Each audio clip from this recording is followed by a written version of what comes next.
Sabe aquela história de que se o juro cai, o preço sobe? Pois é, muita gente pensa que é uma gangorra inevitável. Ou a gente paga juros altos, ou a gente lida com a inflação comendo nosso poder de compra. Mas será que é sempre assim? A resposta é não. Existe um caminho para ter juros mais baixos e, ao mesmo tempo, manter os preços sob controle. E o segredo para isso está numa combinação de ações inteligentes do governo e do Banco Central. Vamos entender direitinho como essa mágica econômica pode acontecer. Este assunto lhe interessa? Então peço a você que deixe o seu like e também faça a sua inscrição neste canal, para que novos conteúdos sobre economia, finanças e dinheiro possam chegar para você em primeira mão. Os conteúdos que produzimos são pensados para impactar a sua vida positivamente. Vamos continuar.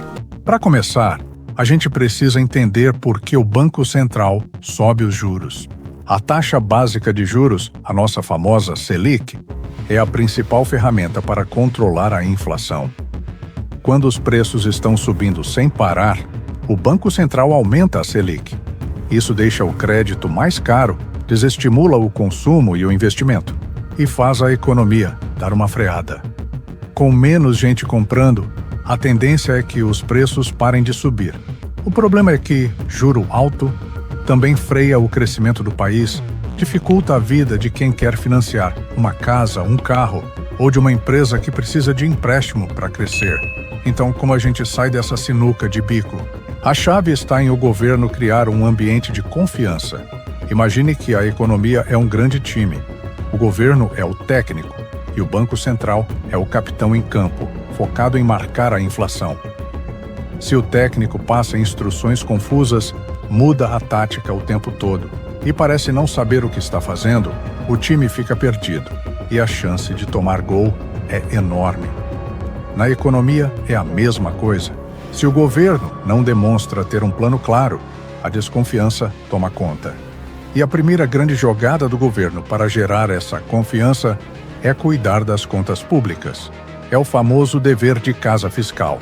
Pensa assim, se uma família gasta muito mais do que ganha, mês após mês, ela precisa pegar empréstimos, pagar juros e uma hora a conta não fecha. Com o governo é parecido. Se ele gasta muito mais do que arrecada com impostos, ele cria um déficit. Para cobrir esse rombo, ele tem duas opções principais: se endividar mais, pegando dinheiro emprestado no mercado, ou imprimir mais dinheiro. As duas coisas são ruins para a inflação. Se o governo se endivida demais, ele passa a competir com as empresas e com as pessoas por crédito. Isso aumenta a demanda por dinheiro e, naturalmente, empurra os juros para cima. Além disso, se os investidores percebem que a dívida pública está crescendo sem controle, eles começam a duvidar da capacidade do governo de pagar. Aí, eles exigem juros ainda mais altos para emprestar, criando um círculo vicioso. É o que chamamos de prêmio de risco. Quanto maior o risco de calote, maior o juro. A outra opção, imprimir dinheiro, é ainda pior.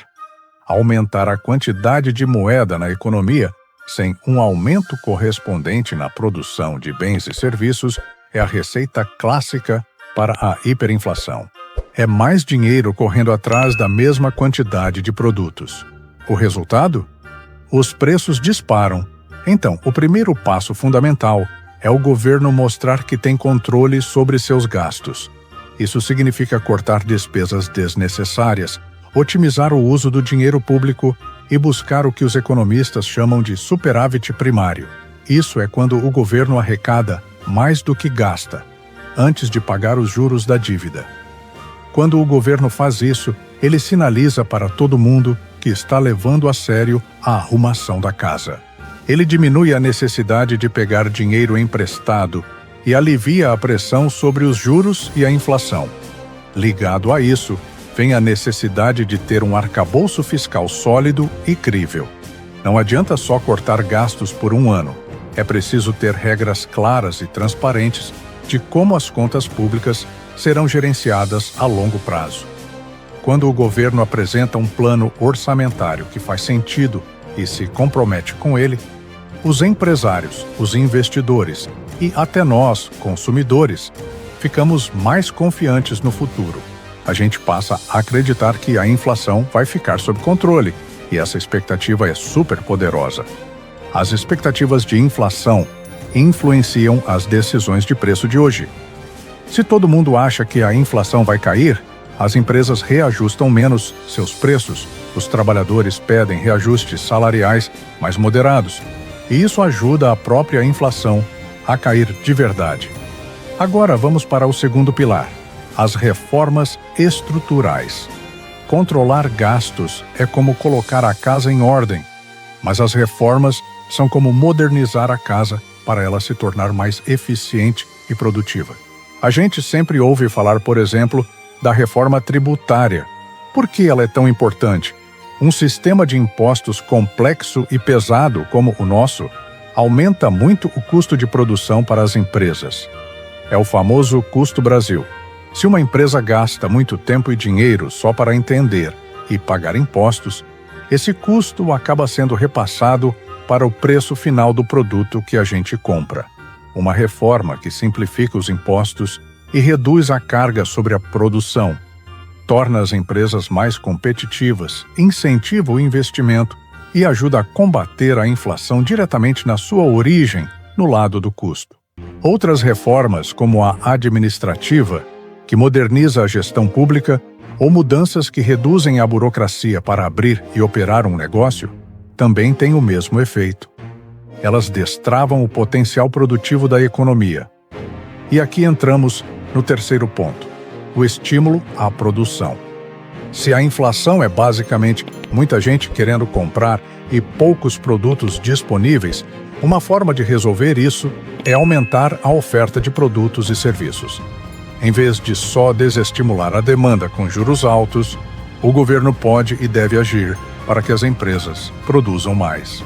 Isso pode ser feito com incentivos fiscais para setores estratégicos, linhas de crédito mais baratas para quem quer investir em máquinas e tecnologia e investimentos em infraestrutura, como estradas, portos e energia. Quando fica mais fácil e barato produzir no Brasil, a oferta de bens e serviços aumenta. Com mais produtos nas prateleiras, a concorrência cresce e a pressão sobre os preços diminui naturalmente. Então, veja só, o governo arruma as contas, moderniza as regras do jogo com reformas e ajuda o país a produzir mais. Com esse cenário, o trabalho do Banco Central fica muito mais fácil. E aqui entra o papel crucial da autonomia e da boa comunicação do BC.